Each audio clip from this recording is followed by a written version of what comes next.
The fate of democracy in Egypt. Is it on hold or is it on life support?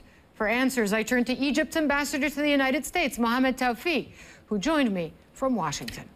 Welcome, Ambassador. Look, Mohamed al-Baradei, Nobel laureate, interim vice president, even he says, I can't just sit here and continue to serve in this interim leadership structure because it could have been solved differently. Hundreds didn't have to die. Do you agree or disagree with that?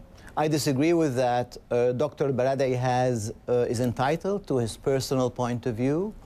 I feel that if another alternative had been arrived at, such as postponing this for another week or two or month or two, the casualties would have been higher. So certainly this is not something we're happy with. Any Egyptian loss of life is something that we mourn. Nevertheless, this was the least bad option that we had in front of us. But Ambassador Tawfik, we're hearing reports. One of our colleagues, a Sky News cameraman, was shot. His own producer is saying it looked like a sniper shot. Doesn't it look like the military and security forces were extremely heavy-handed in this? Well, first of all, I'm very sorry to hear about that tragic event. Certainly, no, I think it's not an objective assessment to say who was responsible for that.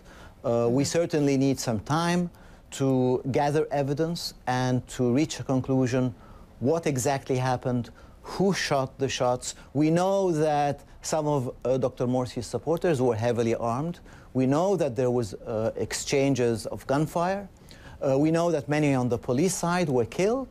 And certainly we mourn everyone who's lost their lives, but we have to move forward. This was necessary, unfortunately, and we have to move forward.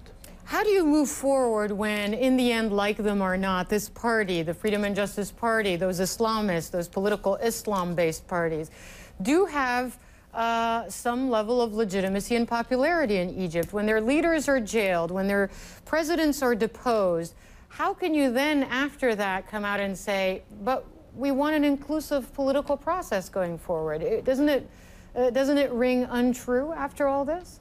Well, listen, after today's events, after the attacks on the police stations, the attacks on the churches, after the beheading of policemen, I don't think that the Muslim Brotherhood will have a lot of support in the Egyptian street. Nevertheless, an inclusive process is an inclusive process. A political roadmap is a political roadmap, and we have to keep the door open, which does not mean that people who have committed crimes will not face justice. It means that it will be an inclusive process, and we will move forward, and Egypt will build its democracy. So now that the military-backed interim leadership is really in charge, have we not returned to the days of Hosni Mubarak, essentially, with generals in charge of provinces and the military imposing states of emergency? Was this whole revolution for nothing? Absolutely not. Absolutely not. The events in Egypt are moved, and the locomotive for the political motion in Egypt are the Egyptian people, the Egyptian masses. The Egyptian people is firmly in control, and the Egyptian people have made their decision. They want democracy, and the Muslim Brotherhood wasn't giving them democracy. And will you support them? And will you support them if they go back out on the street if the military doesn't give them democracy? The Egyptian people is in charge of Egypt. They have a right to guarantee their own future. It's up to me, to the military, to the Egyptian government, to serve the interests of the Egyptian people. Ambassador Mohamed Tawfik, thank you very much for joining us from Washington, D.C. on this, I know, a dark day there for your country. Thank you. Thank you.